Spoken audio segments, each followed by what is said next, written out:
আপনাকে নিয়ে কিছু কথা। পরিবর্তন না হলেও অনুপ্রেরণা পাবেন। প্রতিদিন গড়ে সর্বোচ্চ 6 ঘন্টা ঘুমাবেন, বেশি সময় নয়। ভালোভাবে ঘুমানোই বড় কথা। মোবাইল সাইলেন্ট করে আর ল্যাপটপ দূরে রেখে ঘুমাবেন। মোবাইলের ড্রাফটসে কিংবা একটা নোটবুকে আপনার মাথায় বিভিন্ন মুহূর্তে যে ভালো কথা কিংবা চিন্তা ভাবনা আসে তা লিখে রাখবেন।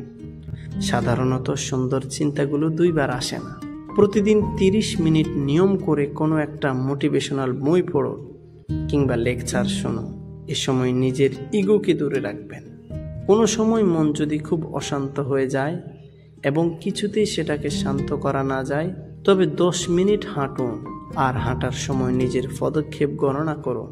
আরেকটা কাজ করতে পারেন, সেটি হলো মাথা থেকে সমস্ত চিন্তা বের করে দিয়ে মাথাটাকে সম্পূর্ণ ফাঁকা করে দিয়ে চুপ করে 10 মিনিট আকাশের দিকে তাকিয়ে থাকুন। প্রতিদিন সকালে উঠে সেদিন কি কি কাজ করবেন সেগুলো একটা কাগজে 10 মিনিটে লিখে ফেলুন।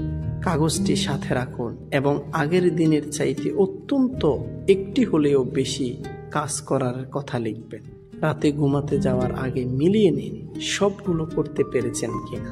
যে কাজটা দরকার, যে কাজটা করা দরকার, সে কাজে জিদি হওয়ার চেষ্টা করুন। কাজটার শেষ দেখে তবেই ছাড়ুন। যিনি আপনাকে তার জীবনে অপরিহার্য মনে করেন না, তাকে আপনার জীবনে অপরিহার্য মনে করার বাজে অভ্যাস থেকে দূরে সরে আসুন। যে আপনাকে ছাড়াই সুস্থভাবে নিঃশ্বাস নিচ্ছে, তার জন্য দম আটকে মরে যাওয়ার মানে হয় না। আপনি কত সময় ধরে তার সাথে ছিলেন সেটা বড় কথা নয়, বরং সামনের সময়টাতে কত বেশি তাকে জীবন থেকে ডিলিট করতে পারবেন সেটাই বড় কথা। খুব দ্রুত পড়ার অভ্যাস করুন। পড়ার সময় কিভাবে অপ্রয়োজনীয় অংশগুলোকে চোখ বুলিয়ে যেতে হয় সেটা শিখুন। প্রয়োজনীয় অংশগুলো দাগিয়ে দাগিয়ে বারবার পড়ুন। এতে আপনার পড়ার সময় কমে যাবে। আপনার বর্তমান অবস্থার দিকে তাকান।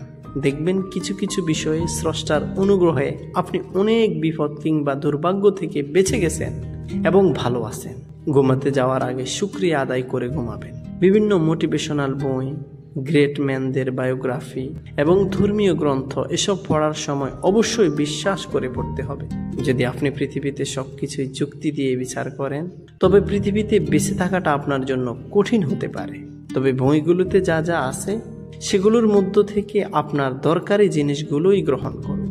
মাসে অন্তত 2 দিন রোজা রাখুন। রোজা মানসিক শক্তি বাড়ায়, সহনশীল এবং বিনীত হতে শেখায়। ব্যাগে অন্তত একটি ভালো বই রাখুন আর সুযোগ পেলেই পড়ুন। মোবাইলেও পিডিএফ আকারে বই রাখতে পারেন। প্রতিদিন অন্তত একজন ব্যক্তিকে সাহায্য করুন কিংবা ক্ষমা করে দিন। এতে আপনার নিজের প্রতি সম্মানবোধ বাড়বে এবং নিজেকে সবচাইতে বেশি সম্মান করুন। সপ্তাহে একদিন বাসার বারান্দায় দাঁড়িয়ে ভোর হওয়া দেখুন। এটি আপনার ভাবনাকে সুন্দর করতে সাহায্য করবে। অন্য মানুষকে সম্মান করে না এমন লোকের সঙ্গ এড়িয়ে চলুন। উদ্যত লোকের কাছ থেকে যেমন কিছু শিখার নেই।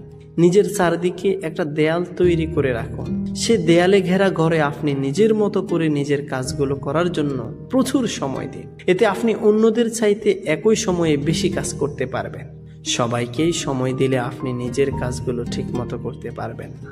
প্রতিদিন একটা ভালো বইয়ের অন্তত 30 পৃষ্ঠা না পড়ে ঘুমাতে যাবেন না। ভুল লোকের সাথে সময় কাটানোর চাইতে একা একা থাকা অনেক ভালো।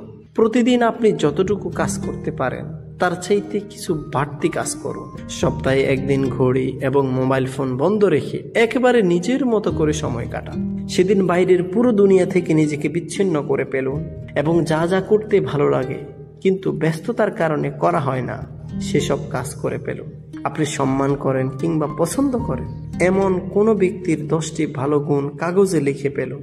এরপর আপনি বিশ্বাস করুন যে সে গুণগুলো আপনার মধ্যেও আছে এবং যতই কষ্ট হোক না কেন সে গুণগুলোর চর্চা করতে থাকুন। উনি যেরকম সেরকম হওয়ার অভিনয় করুন।